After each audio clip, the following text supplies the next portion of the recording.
Hello everyone, Storm 101 here. Today we'll be having an update on our significant snow and ice storm that's expected to roll through the Ohio Valley tomorrow into Monday. Now, I don't have a whole lot of time, so let's not try to waste any more time and just go in and get right into it. So, the first model we're actually going to check out is a model I haven't really looked into for winter weather. I was told about this last night. It's the HRW FV3, and it's supposed to handle warm air infections a little bit better than most other models. So this is the first model I'm going to check out. We'll check out the rest of the mesoscale models here as we go through the video. But let's check out this one here first. So getting into Sunday morning here, western Kentucky, we get some light precipitation. Now far western Kentucky, there's a chance you may not see any wintry precipitation to start off with at all. It might just be just rain to start off with. Though, I still cannot rule out a chance of starting as maybe some light freezing rain or a little bit of sleet, and then you just go to plain rain.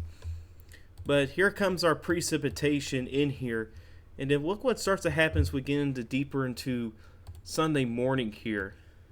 We see our precipitation shield starting to get bigger and also heavier as well.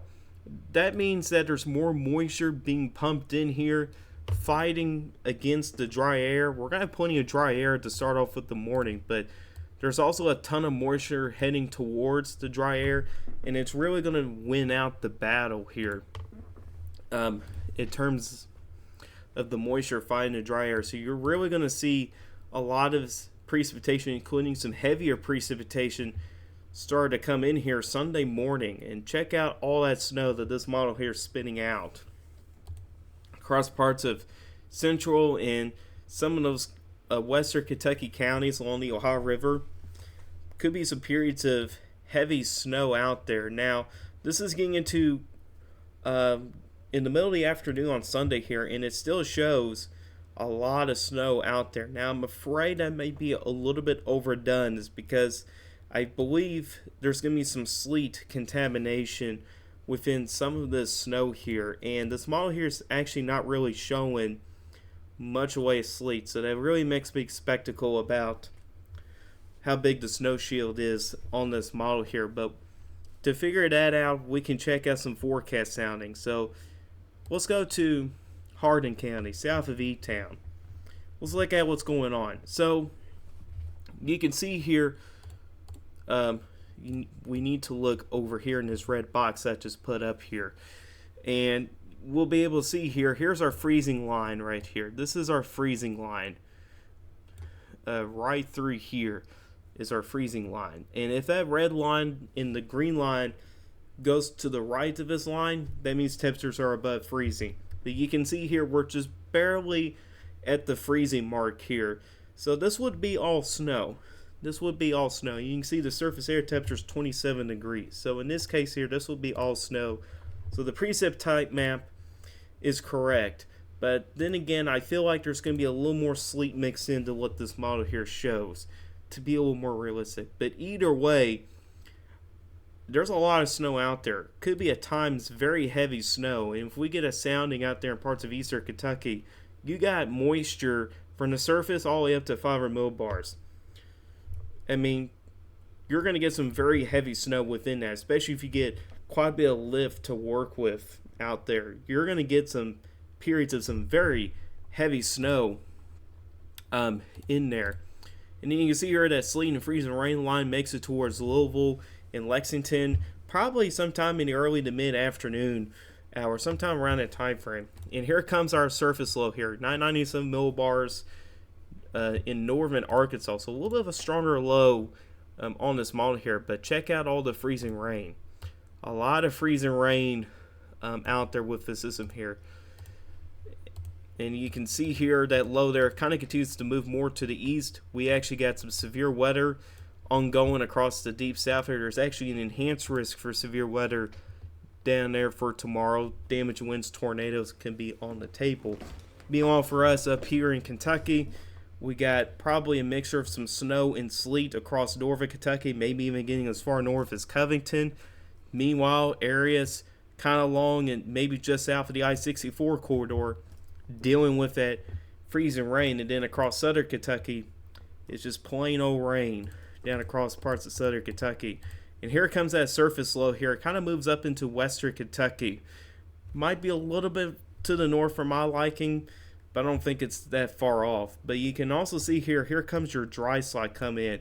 As these storms here down across the deep south are ongoing, it robs that moisture transport from going up towards the north. So we're actually going to see a dry slot come in here, which means precipitation is going to be much lighter as that low passes through here. And then as that low gets to the east, we get deformation bands that develop on the backside of this low here, which means some more snow would be ongoing. And there could be some pretty heavy snow in there within them deformation bands. And you can also see here, close isobars means strong wind gusts will be in play, which is bad news for anybody that gets at least a quarter of an inch of ice. That's going to lead to power outage issues. So that's the FV3 model. Honestly, not bad, in my opinion. Let's check out the 18Z HRRR model run. And kind of similar here to the FV3 model here. You can see there's a chance far southwestern Kentucky, there's an outside chance you may not get any winter precipitation at all, especially probably down towards Fulton County. Down there's an outside chance you may not start with any wintry precipitation. But here we go. Look at this in central Kentucky here. Lots of snow out there, and that's been an uptrend on these mesoscale models. They're trending towards more snow on the leading edge of this precipitation shield. And you can see there's even these tiny pink colors here kind of along the sleet line. That's an indication of extremely heavy snow, 2 to 3 inch per hour rates possibly. So snow could be coming down very hard in some areas in here. You can see that once again, those pink colors they're showing up. Very, very, very heavy snow could be ongoing in there. But then again, probably run into the same problem like on the last model. Probably underestimating the sleet here. I think there's going to be a little more sleet out there than what this model here is showing. Talking about how models underestimate the warm air advection, I think there's going to be a little more sleet. But regardless, there looks like there's going to be a good amount of snow out ahead of this here. Out ahead of this sleeting and freezing rain line. And here comes your freezing rain in here. And this is the part I'm a little more concerned about. As we kind of transition over to freezing rain, you notice here is generally light to moderate. That's bad news because that means the ice can accumulate better. Usually when freezing rain is heavy, a lot of that rain just runs off like normal rain. Doesn't accrete very well. Doesn't really, accumulate very well on power lines or say and trees.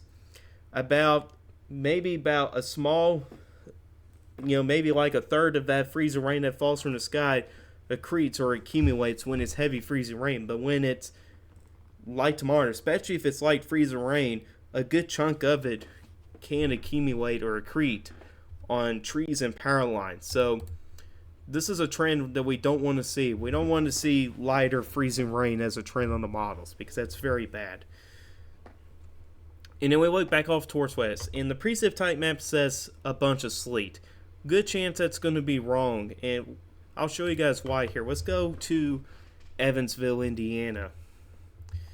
You can see here, this is a classic sounding for freezing rain here. Even this thing here down here says freezing rain here. Good amount of warm air, which is your warm air advection, or the warm nose, some people call it.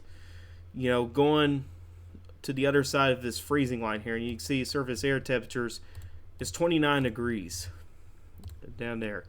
So that would be freezing rain and not sleet.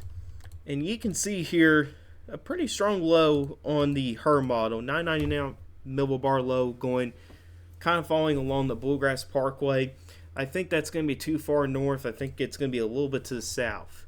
I think it's going to be more across here than up here, just because of the snowpack that may be in place and the ice as well. Usually low pressure systems don't go through heavy snowpacks up there. So, but you can see there, of course, very heavy snow ongoing for our friends up north. Could be some double-digit snowfall totals up there. And then as that low moves off to the east, periods of some light to moderate snow. If we can get deformation bands, could be some heavy snow in there. And we could get a couple inches of snow just out of this alone. And once again, strong winds on the backside of it as well.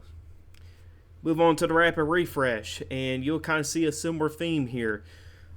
Starting off as snow, transitioning over to sleet, then some freezing rain. Then as we get into Sunday afternoon into the evening, southern Kentucky should be all rain, and here's your freezing rain ongoing out here. And you can see that sleet line does make it potentially all the way up to Cincinnati, so that may potentially cut down a lot of your snowfall totals up there. But that rain and freezing rain line could potentially get as far north as the I-64 corridor. Now, I'm a little more skeptical about how far north that freezing rain and rain line is going to get, and I'll talk about that here in a minute. But you can see 1,000 millbar low moving across southern Kentucky there, and then pretty much the same thing for Monday afternoon. Strong northerly winds, could be some periods of light to moderate snow, especially along the north of I-64. How about the HIRES NAM? The newest HIRES NAM just came out, and you pretty much just see this pretty much the similar thing here like the all model show. So at least there is a good agreement on the mesoscale models as of right now, which is a good thing. Makes it easier on us when we forecast the weather, because these models here help us a little bit. Gives us an idea of what it could look like out there for tomorrow. And there's a couple things I want to mention here. We'll use the NAM here, as example. Look at other models. So the NAM, pretty much the same thing like the other models show here, though it's a little more aggressive with the deformation bands on the backside of low, bringing in heavy snow potential even a little south of I-64. And let's take this a little bit deeper. I want to look into the 850 millbar temperatures and the surface air temperatures, because this type of stuff is really going to determine your precipitation type, and it's going to determine a lot of things. It really is. And unfortunately, this type of stuff here is always difficult to forecast. This stuff is never easy. So let's check out the warm air advection. So 850 millbar temperature. So we'll start off with Sunday morning here. So, areas in the blues and especially white colors, it's favored to be all snow. But if you get into those green colors, and especially into those yellow colors, that's when you start to see the change in precipitation types. Sleet, freezing rain, and even in some cases plain old rain. But we'll look at the surface air temperatures here in a minute. But how about let's go to around noon on Sunday here. So in this case here, a good chunk of Kentucky, it would be all snow. But here comes that warm nose moving into western Kentucky here. And those are temperatures above 32 degrees.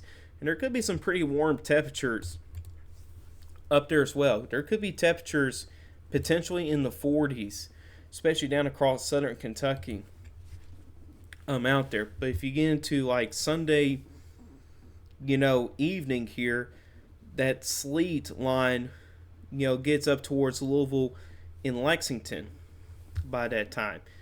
And if we look into the surface air temperatures, at around the same time frame here, so going to 21Z on Sunday, which is basically Sunday evening, we can see here, let's take Lexington as an example. So minus 4 degrees Celsius, so basically below freezing.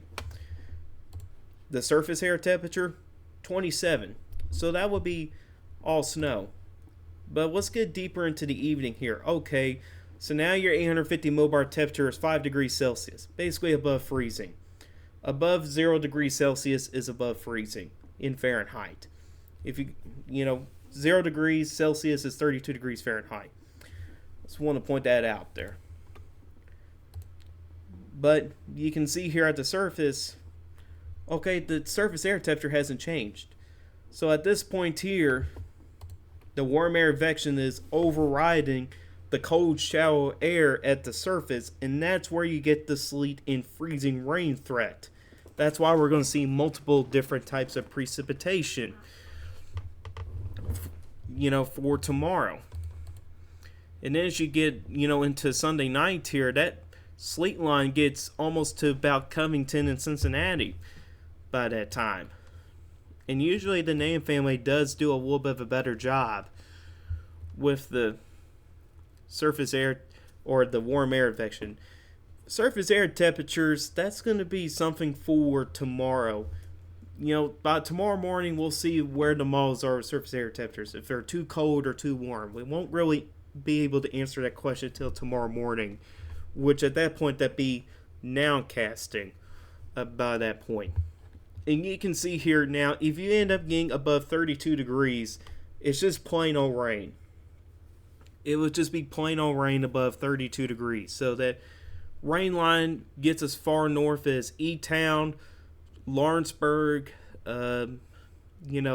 Richmond, Prestonsburg, and Pikeville.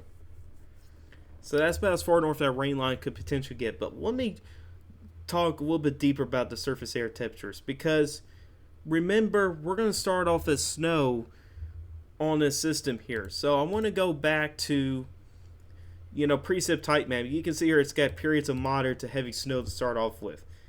Let's talk about how much snow we could potentially see, and we'll use the NAM as an example with this. Okay, all the models agree on that we're going to start off with moderate to maybe at times heavy snow. A good chunk of us will, especially across central and eastern Kentucky, and even northern Kentucky. Okay, so let's look for snow to start off with the event, okay, before we change over to a different precipitation type. So you'll be able to see here that, let's just say over at my house, it's 3 inches of snow. That's a pretty good amount of snow. That's a good amount of snowpack out there. And you would think, and this does not include sleet or freezing rain either. This does not include sleet or freezing rain. We're going to get a little bit of sleet. We're going to get some freezing rain. And you can potentially have 3 to 4 inches. Now, you could say it's a little bit overdone, but if you're going to be more conservative, there's going to be some snow on the ground regardless. I think maxing out, it's probably going to be somewhere between 2 to 4 inches. I think some areas may get up to 4 inches of snow before they transition to sleet and freezing rain. And you got some models say, like the NAM here, that we're going to get above freezing. Like in Lexington, it's got the temperature like 33 degrees, maybe a period of some rain. It's going to, with 4 inches of snow on the ground, if you got 4 inches of snow on the ground, you're not going to get to the freezing mark. It's going to be very difficult to get freezing mark, especially above freezing. So, and I don't know if some of the models are taken into account or not. It looks like the NAM does take that into some account, but it's not really good enough. If I go to the RW FE3 model here, you can see we start off with a good amount of snow, and where I live, we get a good amount of snow, and it thinks we're going to transition over to rain. But let's look into how much snow things could be on the ground at the same time, because this is going to be another factor that could certainly play in a role of the ice potential, for freezing rain. Now, the snowpack isn't really going to affect the warm air advection. The warm air advection doesn't care how cold it is at the surface. It's going to come up here regardless. But the surface air temperature can really determine if you're going to see rain or freezing rain. So, let's go over to my house again as an example. So this model thinks I will have 5 inches of snow outside my house. Not just including the sleet and freezing rain. And it believes that I will get above just warm enough to transition over to rain. And to be honest with you guys, if I get 5 inches of snow, I'm not going to get above freezing. It's not going to get above 32 degrees. that freezing line is going to have a very difficult time to get through the snowpack. There's just too much snow on the ground to get above freezing. So I'm afraid that some of the models, in terms of the surface air temperature, might be running too warm. And I'm afraid that, especially in my area, it may stay as freezing rain throughout a good chunk of the event. And that could mean higher ice totals out there. So this is going to be another factor to watch. Now, it is very possible that the models can be overdone with snow, and I think they are a little bit. I think there's going to be a little more sleet than what the models think.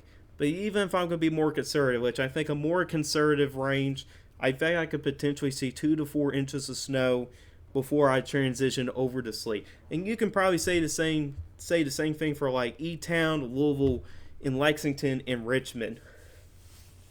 For some of those areas. I find it's hard to transition over to rain. I don't think that's going to happen. I think that rain line or that freezing line probably get as far north as maybe, say, Lincoln County, maybe just to the south of E-Town, or maybe down towards LaRue County. I would probably say, the freezing rain and the rain line is probably going to get as far north as these areas in here. So north of that red line is where I would be a little more concerned about the ice here. South of the red line, which would include Somerset, London, Bowling Green, Hopkinsville, those areas will likely be transition over to rain, and I'm not worried so much about the ice potential down there. The area most concerned with the ice is probably going to be up in here, somewhere. Which, let's talk about some of those excuse me. Let's talk about some of those ice totals. So let's use this same model here to look into the ice. Okay, now remember, take off 50% of the numbers, because this is not using the FRAM. Like we've been talking about, the heavy freezing rain doesn't accrete as good or accumulate near as good as light to moderate freezing rain. A lot of it just slides off the tree. So remember, take off about 50%.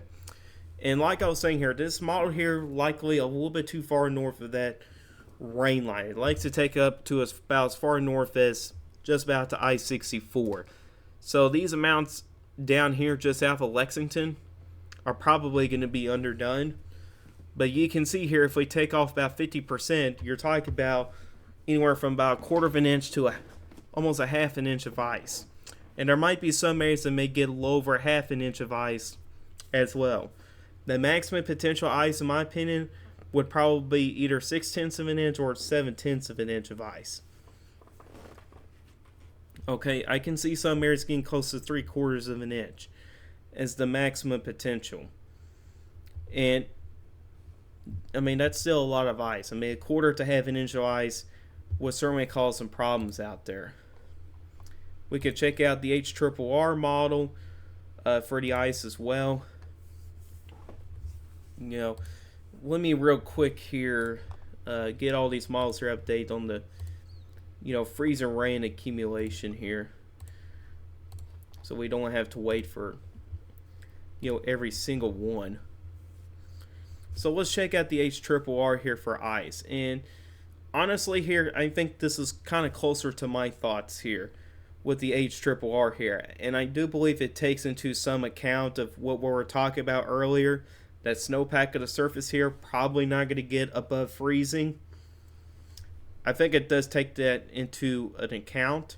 And you can see here, remember, take off 50% of it, and you're talking about a potential swath here of maybe a half an inch to 3/4 of an inch of ice. Which then again, that's a lot. So, yeah, not good. If you look at a rapid refresh, you'll pretty much see the same thing here. I like the rapid refresh run here a little bit better.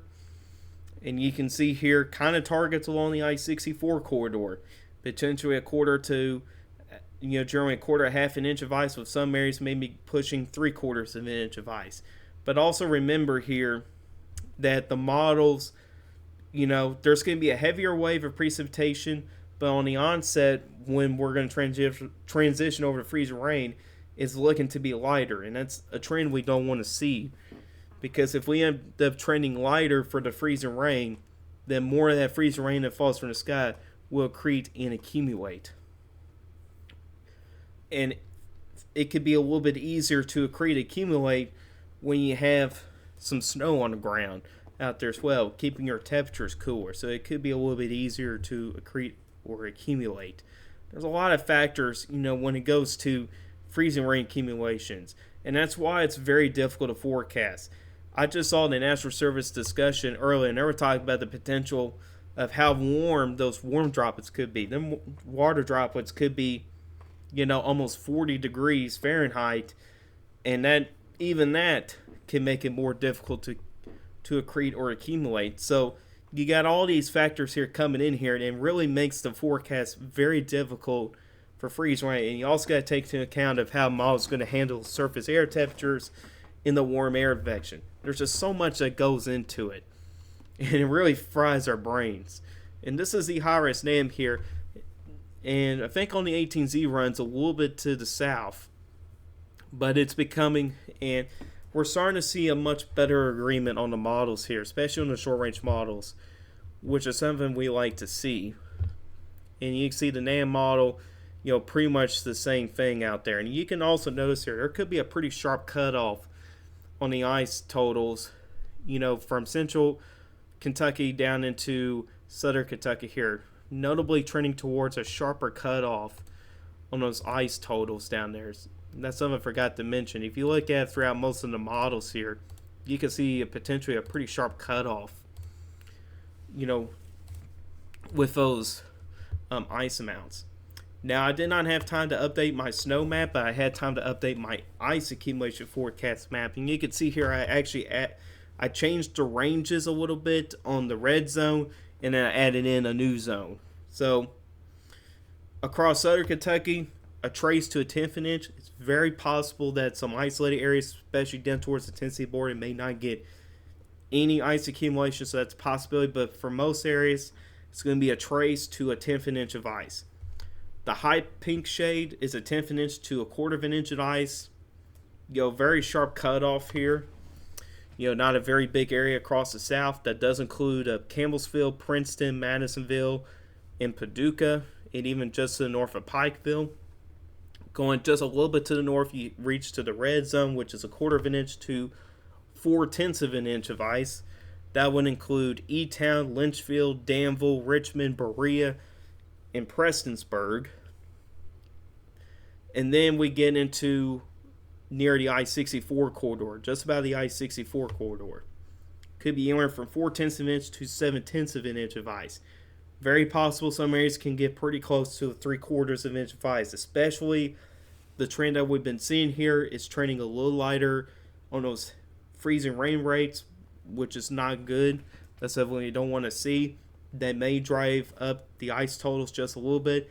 We also talked about, the snowpack that could be in place here, which can keep your temperatures colder for much longer. May not even get above freezing as well. And you can see here, this does include Louisville, Lexington, Moorhead, Ashland, Shepherdsville, Owensboro, Evansville. So it includes a lot of real estate, and also some big cities and towns are involved as well. Also Shelbyville and Frankfort as well, and even Bardstown. And then even sharper cutoff in the ice totals towards northern Kentucky. And I think there's going to be a very sharp cutoff on those ice totals. I think up in, Florence and Covington, there's a chance y'all may not see any freezing rain. If you do, it's probably not going to be much. You're going to see more sleet and snow than anything else up there. And here's my snow map. This is actually from yesterday, and I do not have time to change up the snow map. But, after looking at the model guidance a little bit more, overall it looks good. I'll probably make some minor tweaks to it later tonight. So, we'll see. And then lastly, let's look into the National Weather Service forecast. This is for ice, and you can see here pretty similar to mine here. Pretty sharp cutoff on the ice accumulations, but they also got potentially the heaviest amounts of ice generally along I-64 and even just south of I-64 as well. That there's that darker red shade that's hard to see. That's a ½ inch to 3/4 of an inch of ice. There's even a tiny bit of purple northwest of Elizabethtown towards Brandonsburg. That could be up around 3/4 of an inch of ice. So that's their ice forecast. And then look into the snowfall forecast here, and you can see here not much has changed here. Heaviest totals north of I-64, could be some double-digit snowfall totals up there. And Southern Kentucky will get the least amount. Some areas may not get any snow accumulation, but it could be anywhere from a trace to maybe 2 inches of snow.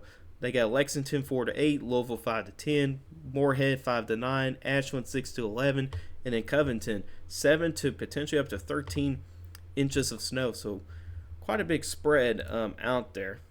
And let's look in the statewide view for the ice, and you can see here lesser amounts across the north and south, but really the target area for the ice storm is really going to be, within probably, I want to say 50 miles of the I-64 corridor, 50 or 75 miles. And that's where we can see a 1/4 inch of ice, and then it falls down the Ohio River and down towards Paducah as well. So, and then when you take into account of the strong winds on the backside of the system, power outages would be likely. Now, not everybody will see power outages, but some people will, and you could be out for days, depending on the severity of the ice and the wind as well. So definitely be prepared for power outages if you're in any of those areas that could see at least a 1/4 of an inch of ice out there as well. I may post another video maybe later tonight. I'll definitely post another one tomorrow, so definitely stay tuned for another video update. But if you want more updates, you can follow me on X. I'll be more active on X than on YouTube, so make sure to follow me on X as well. But anyways, guys, this is all I've got for you guys today. Hope you guys enjoyed this update. If you guys like this update, hit that like button. If you really like my channel, hit the subscribe button. Hit the bell notifications so you never miss an upload. If you guys get any questions, put in the comment section down below. I'll answer you guys' questions. And I'll see you guys in the next video. Goodbye and have a good day.